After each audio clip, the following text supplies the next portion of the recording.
अच्छा डॉक्टर साहब, सबसे पहले अपने बचपन, तालीम और इस सफ़र के बारे में बताएं जिसको आज आपको इस मुकाम तक पहुंचाया, जिसमें क्योंकि लोग जानना चाहेंगे कि एक इतना फेमस स्किन स्पेशलिस्ट आकर उसने ज़िंदगी सफ़र का आगाज़ कैसे किया, क्या मुश्किलात सामने आई, अपनी स्टडी और सर वो थोड़ा सा हमें बताइए किया। अली उसमें ऐसे था कि जब मैं टपाडा शहर में क्लीनिक शुरू किया तो सबसे बड़ा जो मुझे था ना चैलेंज थी वो था अवेयरनेस का। ठीक है। लोगों को बिल्कुल अवेयरनेस नहीं थी कि स्किन की बीमारियों का इलाज होता है। अच्छा। उसके लिए मुझे फिर लोगों के गांव जाना पड़ा। ठीक है। स्कूल जाना पड़ा, कॉलेजेस में जाना पड़ा। तो कोकाना शहर की पेरिफेरी में वसीरपुर तक, हवेली तक, बुगेरा तक कोई ऐसा स्कूल या गांव नहीं हुआ है जहां मैं पर्सनली फिजिकली नहीं गया। नहीं गया। तो वहां जाके मैंने लोगों को ठीक है। बीमारियों का इलाज मौजूद। अच्छा डॉक्टर साहब, आज हेयर ट्रांसप्लांट एक बड़ी इंडस्ट्री बन चुका है, लेकिन आप इस शोबे में कदम कैसे रखा? यानी हेयर फॉल को ना सबसे पहले हमें ये देखना होता है कि ये हार्मोन्स की वजह से हेयर लॉस हो रहा है या नॉन हार्मोन है। ठीक है। तो नॉन हार्मोन तो हो गया कि मर्दाना हार्मोन है, एंड्रोजन हार्मोन, उनकी वजह से है जी। अब जो नॉन हार्मोन है ना, उसमें कुछ ऑटोइम्यून बीमारियां हैं जी। उसमें कुछ न्यूट्रिशनल डेफिशिएंसीज हैं और उसमें कुछ ड्रग्स हैं। जब तक आप डॉक्टर से नहीं मिलेंगे ना, आप डिसाइड नहीं कर पाएंगे कि आपको जो हेयर लॉस है वो कौन सा है। अच्छा, इसमें सर खवातीन को भी हेयर फॉल का इशू होता है, खवातीन को, उसकी बुनियादी वजह क्या होती है? खवातीन अब ना तो स्मोकिंग करती होंगी ना इस तरह के मसाइल, सर वो थोड़ा सा हमें गाइड करते हैं उसके बारे में। और क्या खवातीन हेयर ट्रांसप्लांट की तरफ जा सकती हैं, क्या वो भी करवा सकती हैं? तो उसमें भी ऐसे है कि एक आदमी, एक पेशेंट है, उसको जिसको नए ग्रोथ चाहिए जी, बाल उसको नई ग्रोथ चाहिए, उसको पीआरपी अप्रूव फायदा। ठीक है। ठीक है, पीआरपी नए बाल नहीं उगा सकती। नहीं होगा। पीआरपी सिर्फ बाल कह दो तहाँ है, शेप है, उसको मोटा करती है, उसकी जो लेंथ है उसमें बेहतरी करती है और उसको हेयर फॉल तो होने से रोकती, लेकिन वो बाल उगा नहीं सकती। अस्सलाम वालेकुम नाजरीन, मैं हूं सैयद अली रिजवान गिलानी और आप देख रहे हैं सैयद पॉडकास्ट विद अली रिजवान। आज हमारे साथ मौजूद हैं उकाड़ा की एक मरूफ और काबिल एहतराम शख्सियत जो गुज़श्ता तकरीबन 25 सालों से अमराज जिल्द, बालों के इलाज और हेयर ट्रांसप्लांट के शोबे से वाबस्ता है, डॉक्टर अब्दुल अजीज खालिद साहब। डॉक्टर साहब ने ना सिर्फ हजारों मरीजों का कामयाब इलाज किया बल्कि बैन अल-अक़वामी सतह पर भी अपनी महारत का लोहा मरवाया। आज हम इनसे जाती सफर, हेयर ट्रांसप्लांट के और जदीद टेक्नोलॉजी से जो हेयर ट्रांसप्लांट की जाती है उसके हवाले से, अमराज़े जिल्द जो लोगों को बहुत सारी गलतफहमी होती है और लोग बहुत सारी इस तरह की स्टीरॉयड क्रीमें इस्तेमाल करके अपनी स्किन का बेड़ा गर्क कर लेते हैं और हर इंसान की दिल तो ख्वाहिश होती है, खास तौर पे औरतों की, कि हम खूबसूरत नजर आए। डॉक्टर साहब से वो भी अहम सवाल जानेंगे और डॉक्टर साहब से इस तरह के फॉर्मूले भी जाने की कोशिश करेंगे कि जिससे हम चिट्टे गोरे घर बैठे ही हो जाए। अस्सलाम वालेकुम सर, फर्स्ट ऑफ ऑल तो आपका बहुत शुक्रिया, आपने मसूफियात में से वक्त निकाल के हमें सर आवत दी। और सर लोगों तक ये वो पैगाम खास तौर पे स्किन के हवाले से लोग बड़े कॉन्शियस होते हैं, हर बंदे का दिल कहता है, चाहे मर्द है चाहे औरत है, ख्वाहिश होती है कि हम खूबसूरत नजर आए। तो सर इसके हवाले से आज जो है ना, हम आपसे एक खसूसी चीजें जानना चाहेंगे। डॉक्टर साहब, आज हमारे पॉडकास्ट में हम आपको खुशामदीद कहते हैं और सर स्टार्ट करते हैं। अच्छा डॉक्टर साहब, सबसे पहले अपने बचपन, तालीम और इस सफ़र के बारे में बताएं जिसको आज आपको इस मुकाम तक पहुंचाया, जिसमें क्योंकि लोग जानना चाहेंगे कि एक इतना फेमस स्किन स्पेशलिस्ट आकर उसने ज़िंदगी सफ़र का आगाज़ कैसे किया, क्या मुश्किलात सामने आई, अपनी स्टडी और सर वो थोड़ा सा हमें बताइएगा। अली, सबसे पहले तो मैं आपका शुक्रिया अदा करना चाहूँगा कि आपने मुझे इस पॉडकास्ट में मौका दिया सर और मुझे लोगों से बात करने का और सामना करने का मौका मिला, ठीक, ताकि मैं अपने बारे में उसे बता सकूं। तो मेरा बचपन भी हमारे पाकिस्तान के 80% जो नौजवान हैं उनकी तरह एक गांव में ही गुजरा। गांव के स्कूल से मैंने इतना तालीम हासिल की कि और बिल्कुल हम लोग पैदल जाते थे शुरू में, उसके बाद साइकिल पर जाना शुरू कर दिया। तो जिंदगी बिल्कुल ही बहुत मुश्किल की, एजुकेशन के वो मयार और वो सहूलतें मौजूद नहीं थी गाँव में, खास तौर पे तो ज्यादा मुश्किल हो जाता है। ऐसे ही है, कोई ज्यादा एक्स्ट्रा में कुछ ऐसे नहीं, 2 स्कूल कौन में मिल गया बस वही था, ठीक है। और उसके बाद फिर स्कूलिंग आपकी गांव से रही या?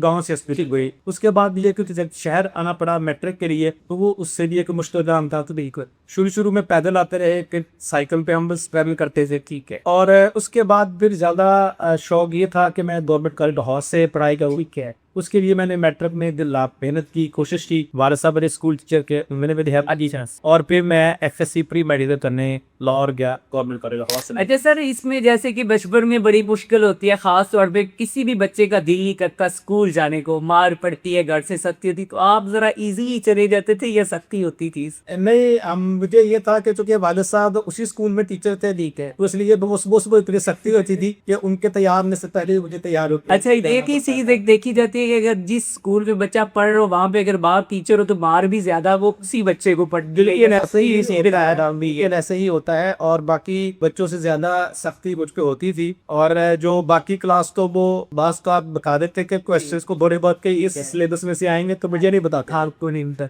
तो मुश्किल टफ टाइम हमने गुजारा मुझे, और वो टफ टाइम से गुजरना मेरे इस्लाम आया। अच्छा सर, तिब जैसे मुकद्दस पेशे को इख्तियार करने का ख्याल कैसे आया? आप पढ़े हैं, आगे कोई और भी फील्ड में आप जा सकते, तो फिर आप इस फील्ड में कैसे आए? तो आप भी कारोबार। अगर मैं गांव में मेरी परवरिश ना होती तो शायद ये उधर कली क्या बना। ठीक है। हमारे गांव में हम जब खुद भी बीमार होते थे तो 8-8 दिन 10-10 दिन हम लोग पड़े रहते थे, हमें कोई मेडिसिन अवेलेबल प्यारी भी, तो कुदरती तौर पे ही कोई इम्यून सिस्टम बेहतर हो गया तो हम बीमारी से निकल आते थे। क्या अगर ना हमें कोई इब्तदाई की सहूलियात मौजूद नहीं हो। फिर मैंने गाँव में देखा हमारी बहुत सी खवातीन जो थी वो जिंदगी के अमल में ही उनकी मौत हो जाती थी। तो बचपन से ही ये एक मिशन था मेरे कि मैं ऐसे में शोबे में जानूंगा कि जिसमें मैं लोगों की जानों को बचा। ठीक है, तो फिर सर आप कहाँ से आपने एमबीबीएस किया और अपनी डिग्रीज के बारे में थोड़ा सा वो भी नाज़रीन को बता दें। एमबीबीएस में मेरा जो दाखिला था वो फिर हुआ मिस्टर बेरी कॉलेज मुल्तान के मुल्तान में। तो फिर वहाँ मैंने एमबीबीएस किया और फिर वहीं से मैंने फिर आगे अपना शोबे को चूज किया। इसके ठीक है, स्किन का भी कैसे ख्याल आ गया कि स्किन के ही शोबे को क्यों ज्वाइन किया? इसके अलावा भी तो बड़ी फील्ड्स थी, उसमें आप जा सकते थे। स्किन को चूज करने के पीछे जो था ना अली, वो ये था कि ये एक ऐसा शोबा था जिसको ना लोग इग्नोर करते। ठीक है। और तेल मालिश कर लेते थे, नमक तेल में डाल के मालिश कर लेते थे और इस तरह के काम करते थे और कई कई अरसा लोग बीमार रहते थे। और खास तौर पे जो एसटीडीज थी, जो एक इंसान से दूसरे इंसान को लगने वाली बीमारियां हैं, मर्द से औरत को लगने वाली बीमारियां हैं, उन लोगों का पूरा पूरा जो फ्यूचर था वो खत्म हो जाता था। तो इसलिए भी मुझे लगा कि मुझे ना इस शोबे में जाना चाहिए और ताकि मैं लोगों की ज्यादा हेल्प कर। अच्छा सर, उकाड़ा में प्रैक्टिस आपने कब शुरू की और उस टाइम तिब्बी सहूलियात क्या थी? अब तो नई नई टेक्नोलॉजी आ गई है, उस टाइम कौन सी मुश्किलात का सामना करना पड़ता था? और फर्स्ट डे जब डिग्री लेकर आप आए हैं तो उस टाइम क्लीनर खुद का कब ज्वाइन किया या कहीं हाउस जॉब की, वो भी थोड़ा सा सफर अभी बताइए। इसमें एक बड़ा दिलचस्प वाकया मैं जान करता हूँ। जब मैंने अपनी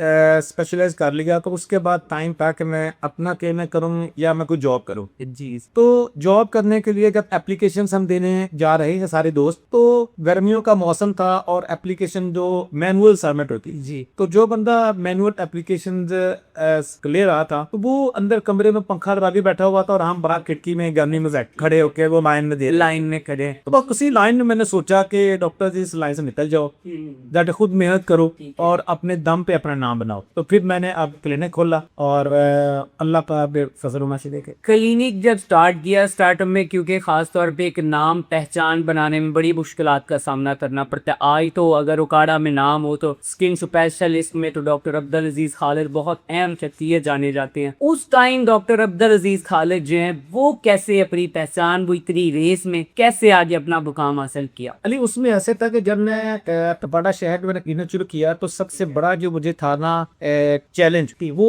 था अवेयरनेस का। ठीक है, लोगों को बिल्कुल अवेयरनेस नहीं थी कि स्किन की बीमारियों का इलाज होता है। अच्छा। उसके लिए मुझे फिर लोगों के गांव जाना पड़ा। ठीक है, स्कूल जाना पड़ा, कॉलेजेस में जाना पड़ा। तो कोकाड़ा शहर की पैदसरी में वसीरपुर तक, हवेली तक, बुगेरा तक कोई ऐसा स्कूल या गाँव नहीं हुआ है जहाँ मैं पर्सनली फिजिकली नहीं गया। तो वहाँ जाके मैं लोगों को ठीक है, कई बीमारियों का इलाज मौजूद है। इनका इलाज पहले वो लोग टोटके जैसे इस्तेमाल होते हैं, तेल लगा लिया, नमक हल्दी वगैरह इस तरह को वो भी सच के भी ये कॉन्सेप्ट ही इतना ज्यादा नहीं होगा। वक्ती तौर पे उससे को एक सूदिंग इफेक्ट मिल जाएगा, लेकिन बीमारी खत्म नहीं होती परमानेंट जब तक उसका इलाज देखिए। अच्छा सर, सन 2000 और आज उकाड़ा में आपको सबसे बड़ा फर्क क्या महसूस होता है? आपने सन 2000 भी देखे और आज 2026 है, पीछे देख के तो क्या फर्क था? बहुत चाहिए सिक्योरिटी वो शोबा जिसको तो लोग इग्नोर करते थे और हमें मजाक करते थे कि डॉक्टर अजीज खल्ला मैंने शोबे पे चला गया है। और मेरी माँ मुझे कहती थी कि अजीज के पास मरीज कहाँ से आएंगे, स्किन वाले मरीज कहाँ से आएंगे। तो मैं कहता था माँ जी नहीं, लोगों को शऊर आ रहा है। ठीक है, और आज इतना शऊर है कि लोग बीमारियों से हट के कॉस्मेटिक में खूबसूरती पाने को से, जबकि 20-25 साल पहले जो मेरे पेशेंट थे वो खूबसूरती के हिसाब से दवाई नहीं मिलने आते थे, बीमार नहीं मिलने आते थे, लेकिन अब लोग अपनी बीमारियों के अलावा खूबसूरती के लिए भी आते हैं। अच्छा सर, इब्तदाई दिनों की कोई मुश्किलात या कोई ऐसी यादें जो आज भी आप याद करते हो तो आपको हंसी आ जाती है या उनको सोच के मोटिवेशन मिलती हो, वो कुछ आपसे शेयर। डॉक्टर्स की लाइफ में जो शुरू की लाइफ के इस तरह के वाकयात होते हैं वो पब्लिकली तो शायद ज्यादा दिलचस्पी के ना हो, लेकिन हम डॉक्टर्स के आपस में बहुत ज्यादा होते हैं, चूंकि छोटी छोटी गलतियां, छोटी छोटी बहुएं हम लोग मार रहे होते हैं मेडिसिन में या लोगों के इलाज में। तो वो जब टाइम गुजरता है और अपना इल्म बढ़ता है, ज्यादा गहराई में पढ़ाई करते समझ आता है कि वो फलां जो काम किया था वो तो ऐसे होगी मावी के तो नहीं। अच्छा सर, कभी ऐसा वक्त आया कि जब आपको लगा हो कि यार मैं इतनी पढ़ाई करके, इतनी मेहनत करके, वालिदैन ने मुझ पे इन्वेस्ट किया, पैसे लगाए और मैं शायद गलत रास्ते पे आ गया हूँ, कभी ऐसा महसूस किया हो शुरू के दिनों में या तभी ऐसा किसी तरह से? चैलेंज बहुत थे चूंकि कई दिन तो हम लोग पूरे दिन में 2 पेशेंट देते थे, 3 पेशेंट देखते थे, कंपेयर पे चले जाते थे। मुश्किल जरूर थी, लेकिन एक जज्बा था कि जो अपना काम करना है वो ज्यादा बेहतर है नौकरी का। वो ऐसी कौन सी चीज थी जो आपको बढ़ने के लिए एनर्जी बूस्ट होती थी? क्या ऐसी चीज थी जो आपको बढ़ने के लिए हिम्मत जिससे आती थी यार आगे बढ़ना है, रुकना नहीं है आप? उसमें मैं समझता हूँ कि जैसे हमारे जैसे 80-90% नौजवान जो हैं वो हमारे मिडिल क्लास फैमिली से हैं। तो मिडिल क्लास फैमिली का जो नौजवान होता है वो बचपन से ही उसका एम्बिशन वो लेके ही बड़ा हो रहा होता है, उसको नए एम्बिशन की जरूरत नहीं होती, तो वो उसी एम्बिशन में जा रहा होता है कि मैंने कुछ बनना है। अच्छा डॉक्टर साहब, आज हेयर ट्रांसप्लांट एक बड़ी इंडस्ट्री बन चुका है, लेकिन आप इस शोबे में कदम कैसे रखा? आपने कब से स्टार्ट किया हेयर ट्रांसप्लांट? मैंने अली ट्रांसप्लांट शुरू किया था 2014 में। उससे पहले जब मैं स्किन में लोगों का इलाज करता था बालों का, जो कि खास मकाम पे जाके जब लोगों को रिजल्ट नहीं मिलते थे तो मुझे फिर ये होता था कि अब इस पेशेंट को बाल लगवाने हैं। ठीक है, तो मैंने एक तो पेशेंट्स में अपने आप को जज किया कि मैं शायद बायस्ड ओपिनियन दे रहा हूँ, ठीक है, कि उस पेशेंट को बाल लगाने की जरूरत है, लेकिन मैं चूंकि बाल लगाने नहीं मुझे आते तो मैं उसे कह रहा हूँ कि नहीं आप बाल ना लगवाएं, आप ये मेडिसिन यूज करते। ठीक है, तो जब वो मैंने 1-2 डिसीजन ऐसे किए तो तब मुझे एहसास हुआ कि नहीं, एक अच्छे स्किन के डॉक्टर को बाल लगाने के आने चाहिए ताकि वो जिस पेशेंट को ओपिनियन दे वो बायस्ड ना हो, वो पेशेंट के हिसाब से बेहतरी देखे कि उसको मेडिसिन देनी है कि बाल। अच्छा, इसमें ना डॉक्टर साहब हेयर ट्रांसप्लांट के हवाले से लोग बड़ा डरते भी हैं, क्योंकि अब एक इंडस्ट्री टाइप ये बन चुका है। हर दूसरा बंदा, बड़े शहरों में तो खास तौर पे जाए तो हर दूसरा बंदा हेयर ट्रांसप्लांट कर रहा होता है। तो आप इसमें कि क्या इसके लिए कोई स्पेशलिस्ट डॉक्टर की ज्यादा जरूरत है या सिर्फ एक्सपीरियंस की जरूरत है कि एक बंदे के पास अगर एक्सपीरियंस है, इसके पास डिग्री नहीं भी है तो वो हेयर ट्रांसप्लांट तो कर रहा है? तो क्या फर्क क्या है में थोड़ा सा ये बताइएगा। अली इसमें बहुत फर्क है। खैर पहली बात तो ये है कि जो पेशेंट है ना उसको ये क्या करनी चाहिए कि वो जिस बंदे को अपने आप को सौंप रहा है उसने नीडल्स यूज होनी है, ब्लेड यूज होने हैं, तो क्या उसने इस शोबे में कोई क्वालिफिकेशन हासिल की है या सिर्फ सीख सिखा के उसने चाहिए यही इसमें डॉक्टर्स की बात नहीं करूंगा, टेक्नीशियन की बात नहीं करूंगा, मैं सबकी बात करूंगा। टेक्नीशियन को तो डॉक्टर के बगैर करना ही नहीं चाहिए, वो सिर्फ डॉक्टर की सुपरविजन नहीं कर सकता है। अगर वो डॉक्टर की सुपरविजन के बगैर किसी सेंटर पे कर रहा है तो गलत कर रहा है, क्योंकि अगर पेशेंट को कुछ हो गया तो उसके पास काबिलियत नहीं है पेशेंट को बचाने की, किसी भी दवाई के रिएक्शन को ठीक करने की, या ब्लीडिंग शुरू होगी तो उस ब्लीडिंग को रोकने की चाहिए। और डॉक्टर्स जो हैं, डॉक्टर हालांकि मैं स्किन का डॉक्टर भी हूँ, लेकिन स्किन के डॉक्टर की भी जो क्वालिफिकेशन है, जो पढ़ाई होती है उसमें बाल लगाना नहीं सिखाया जाता।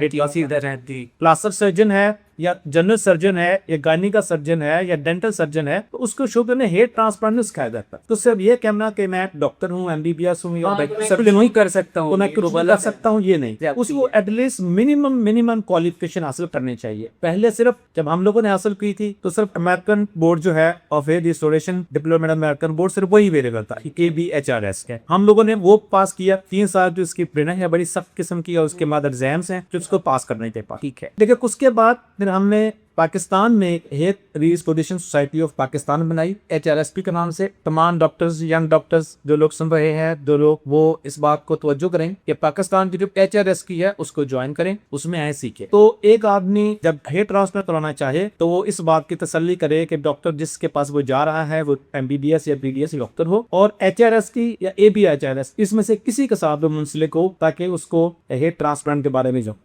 अच्छा, इसमें डॉक्टर साहब हेयर ट्रांसप्लांट के हवाले से लोग डरते भी काफ़ी ज़्यादा हैं कि वो एक उबाम एक तरह का बना दिया जाता है कि पता नहीं ये कौन सी ऐसी सर्जरी है, इससे ज़िंदगी जा सकती है कि इस तरह। तो थोड़ा सा हमें इसके बारे में भी गाइड करें कि ये जो डर रहता है, ये डर आखिर क्यों, इसकी क्या बाकी हेयर ट्रांसप्लांट बड़ी ख़तरनाक सर्जरी है? नहीं, हेयर ट्रांसप्लांट बिल्कुल खतरनाक सर्जरी नहीं है। ये लोकल एनेस्थीसिया हम इसको बोलते हैं कि सिर्फ जगह को सुन करके तो हमने सर्जरी करनी है। पेशेंट पूरी सर्जरी में जाग रहा होता है, होश में होता है, टीवी LCD गाने शाने वो सुन रहा होता है, उसके दिमाग वगैरह को सुननी, मतलब ओवरऑल से बेहोश नहीं किया गया। ओवरऑल से बेहोश नहीं किया गया होता है। और उसमें सिर्फ जो मेडिसिन इस्तेमाल की जाती हैं उनका रिएक्शन हो सकता है।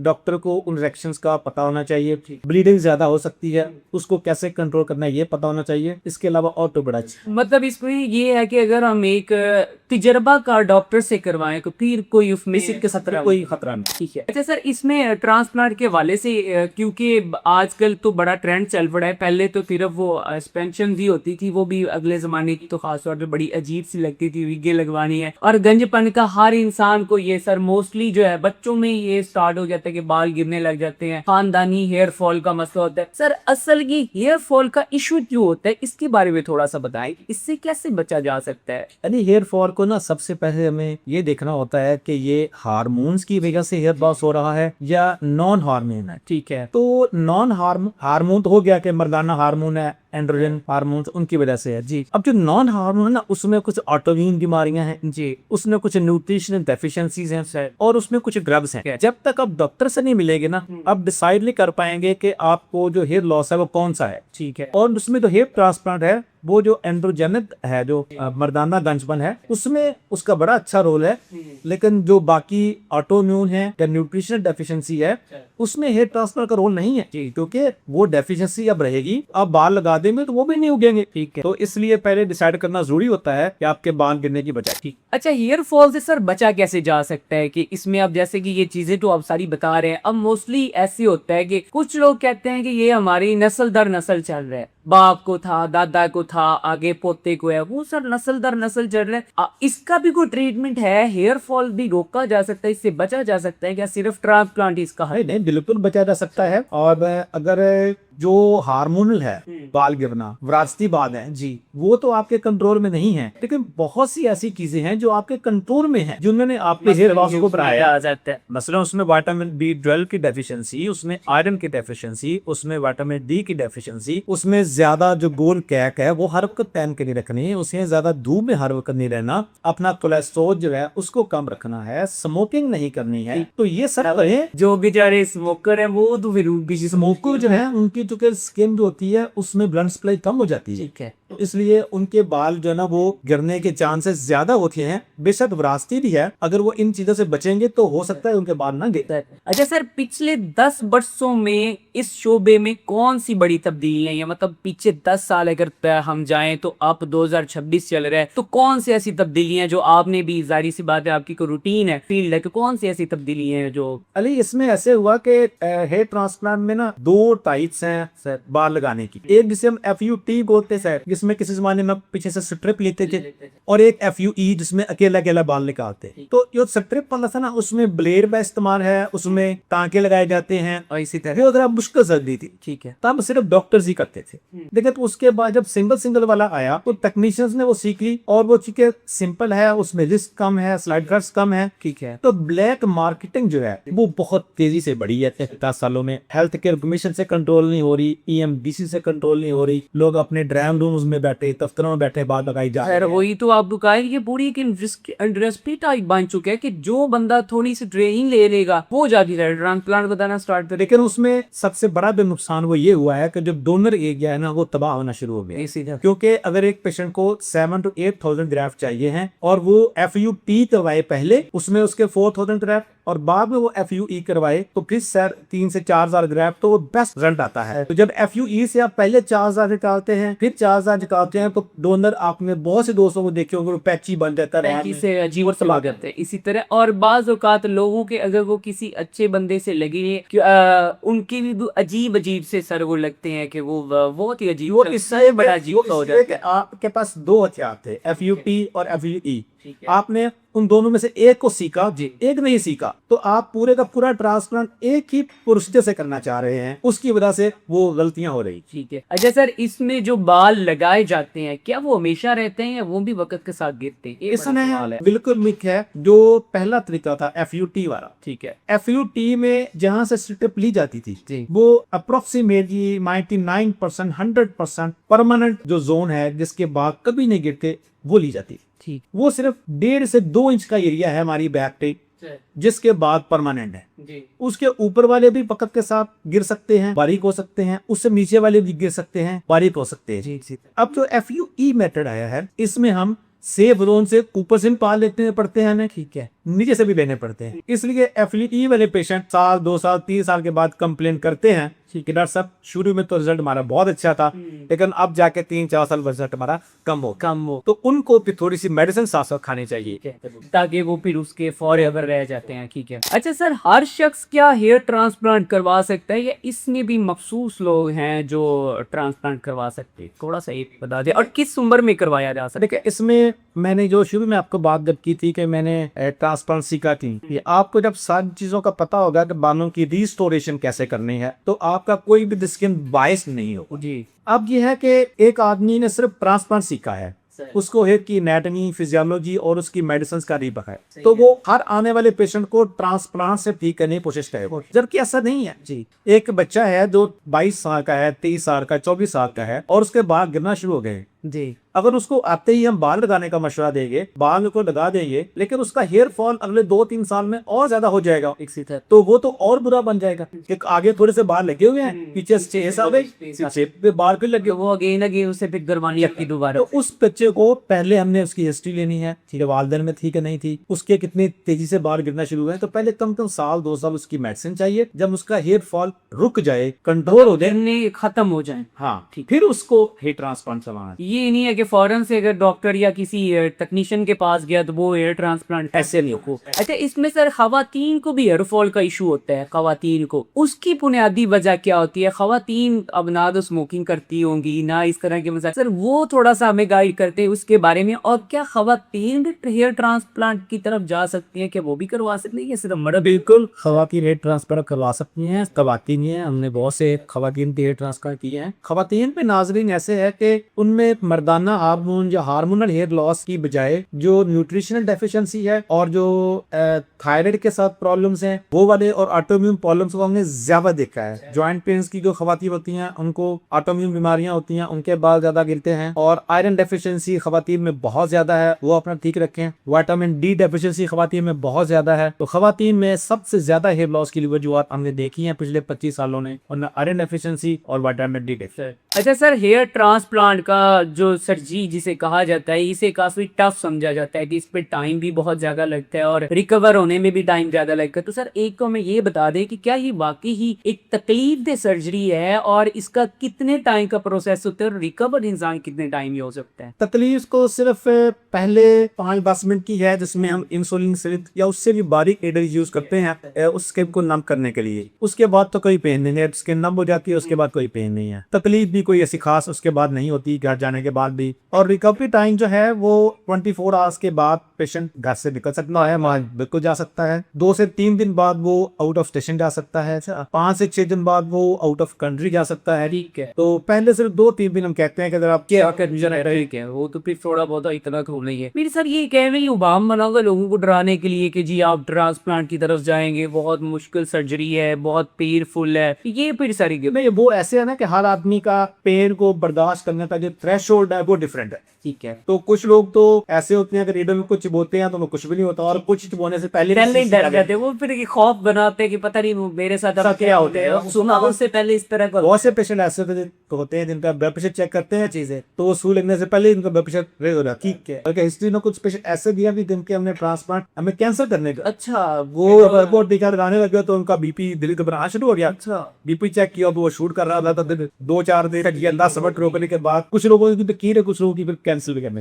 अच्छा सर, एक जो है ना पीआरपी और एक्सोसोम के बारे में बड़ा जो है कहा जाता है कि इससे पीआरपी से बाल गिरना बंद हो जाते हैं और एक्सोसोम से खासबन बाल उगना भी स्टार्ट हो जाती है। सर इसके बारे में थोड़ा सा बताएं कि आखिर इनकी क्या फायदे हैं और क्या ये जो है जिन्हें हेयर फॉल का मसला है उन्हें ये ट्रीटमेंट करवानी चाहिए? अली अच्छा सवाल किया आपने, इससे मुझे नाज़रीन को बताने का मौका मिलेगा कि इन दोनों में फ़र्क क्या है। तो नाज़रीन ऐसे है कि जो पीआरपी है उसमें हम आपका ही ब्लड लेते हैं और उस ब्लड में से प्लाज्मा जो है उसका वो पोर्शन अलग करते हैं जिसमें प्लेटलेट्स जो आपके वाइट सेल्स हैं वो सबसे ज्यादा उनकी कंसंट्रेशन को, फिर उस प्लेटलेट्स का जो प्लाज्मा है platelet rich plasma, PRP means platelet rich plasma, उसको फिर एक्टिवेट करते हैं, उसमें एक्टिवेटर डाल के वो उन प्लेटलेट्स को एक्टिवेट कर देता है। फिर आपकी स्किन में लगाते हैं तो प्लेटलेट्स के अंदर 7 से 8 किस्म के ग्रोथ फैक्टर्स हैं। वो ग्रोथ फैक्टर्स फिर जो हेयर फॉलिकल है, जो बाल की जड़ है, उसको ग्रोथ देता है तो बाल निकल आते हैं। एक्सोसोम क्या है?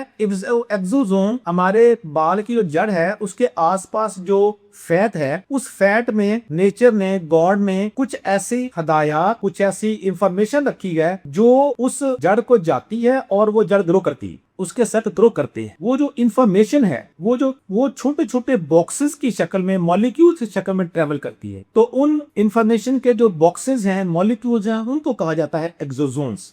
तो पीआरपी एक बड़ी रॉ किस्म की चीज है और एक्सोसोम बहुत एक रिफाइंड किस्म की चीज है। अभी तक जो अवेलेबल एक्सोसोम्स हैं वो हमें थियोरेटिकली उतना इंप्रेसिव रिजल्ट नहीं दे पाए जितना हम एक्सपेक्ट कर रहे थे, लेकिन उम्मीद है कि वक्त के साथ साथ और रिफाइन आ जाएंगे तो हमें और अच्छे रिजल्ट मिले। अगर सर पीआरपी ज्यादा किस मरीज को मुफीद आती है, मतलब कुछ इस तरह के पेशेंट्स होते होंगे जिन्हें बहुत ही ज्यादा फायदा होता होगा पीआरपी से, वो उनमें क्या ऐसी चीज होगी या कोई इस तरह के डिफरेंट पेशेंट्स हो? तो उसमें भी ऐसे है कि एक आदमी, एक पेशेंट है, उसको जिसको नए ग्रोथ चाहिए, बाल उसको नई ग्रोथ चाहिए, उसको पीआरपी अप्रूव फायदा। ठीक है, अगर पीआरपी नए बाल नहीं उगा सकता, नहीं होगा। पीआरपी सिर्फ बाल कह दो तना है, शेप है, उसको मोटा करती है, उसकी जो लेंथ है उसमें बेहतरी करती है और उसको हेयर फॉल तो होने से रोकती, लेकिन वो बाल उगा नहीं सकती। तो जिसकी जो उम्मीद है वो बाल उगाना है तो वो तो बिल्कुल इस तरफ नहीं है। जो कहता है कि बाल मेरे गिरना शुरू हुए हैं तो उसका फायदा। ठीक है। अच्छा सर, एक्सोसोम जो है ये क्या वाकई ही ऐसी टेक्नोलॉजी है या ये एक सिर्फ मार्केटिंग का नया नाम दे दिया गया? क्योंकि ये काफी एक्सपेंसिव भी है और गालबन मेरे ख्याल में काफी ज्यादा एक्सपेंसिव है, तो अफोर्ड करना भी मुश्किल होता है। तो क्या वाकई से ही इसका भी कोई फायदा है या ये सिर्फ एक मार्केटिंग का नया नाम है सर? नहीं, अभी थ्योरेटिकली तो एक्सोसोम का बहुत फायदा है, होना भी चाहिए, लेकिन ये है कि जितना एक्सपेंस आ रहा है पेशेंट को उतना रिजल्ट नहीं आ पा रहा है। और 20 to 30% क्लेम है, कोई भी अच्छी सच्ची कंपनी है तो इससे ज्यादा क्लेम नहीं करती ग्रोथ का, जबकि 20 to 30% ग्रोथ तो पीआरपी से भी मिल जाती है। तो अभी तक हमें एक्सोसोम से बहुत ज्यादा बेनिफिट नहीं मिला। अगर कोई पेशेंट ले रहा है या कोई डॉक्टर्स हमारे दे रहे हैं तो एक्सोसोम के साथ नाइट्रोजन लाजमी दे रही पड़ती। ठीक है, अकेले एक्सोसोम्स या अकेली पीआरपी वो रिजल्ट नहीं दे पाएगी ये मेडिसिन के साथ। ठीक है, मतलब वो जरूरी है। अच्छा सर, यहाँ पे अब हम क्योंकि ये जो है हिस्सा इसको हम कंप्लीट करने जा रहे हैं, खासतौर पे बालों के हवाले से लोगों को बड़ी शिकायत भी और बड़ी परेशानी का सामना, क्योंकि खूबसूरती का वो कहते हैं आधे से ज्यादा जो है वो हिस्सा बालों पे है। सर इसको हम अपने बालों को गिरने से, गंजपन से कैसे रोक सकते हैं? कोई आसान सा तरीका बताएं, सिर्फ वो पैसों वाला ना बताएं। कोई माड़े बंदे भी होते हैं, आपको नहीं अफोर्ड कर सकते हैं सर, कोई पीआरपी नहीं करवा सकता, ट्रांसप्लांट नहीं करवा सकता, आपके पास ट्रीटमेंट नहीं करवा सकता, घर बैठ के सर अगर कोई आपकी हमारी चले पॉडकास्ट के तो से अगर किसी को फायदा होता है तो वो कुछ थोड़ा सा बता देना सर। अली, मैं आपके प्रोसेस से नाज़रीन को यही बताऊंगा कि जो चीजें कॉमन है हेयर लॉस को बढ़ाने में, अच्छा है। वो हाई कोलेस्ट्रॉल, डायबिटीज, स्मोकिंग, ज्यादातर बोल कैप पहने रखना टाइट वाली, और सनलाइट में बहुत ज्यादा टाइम गुजारना, vitamin D deficiency, iron deficiency, vitamin B 12 deficiency, इन सब चीजों पे आप तवज्जो दें कि आप घर की आम चीजें खाने वाली होती हैं जो विटामिन डी वाली होती हैं, विटामिन बी 12 होता है या आयरन वाली चीजें, उन पे तवज्जो दें और अपने सेहत का ख्याल रखें, वॉक करें, इंशाल्लाह बाल लेके। अच्छा,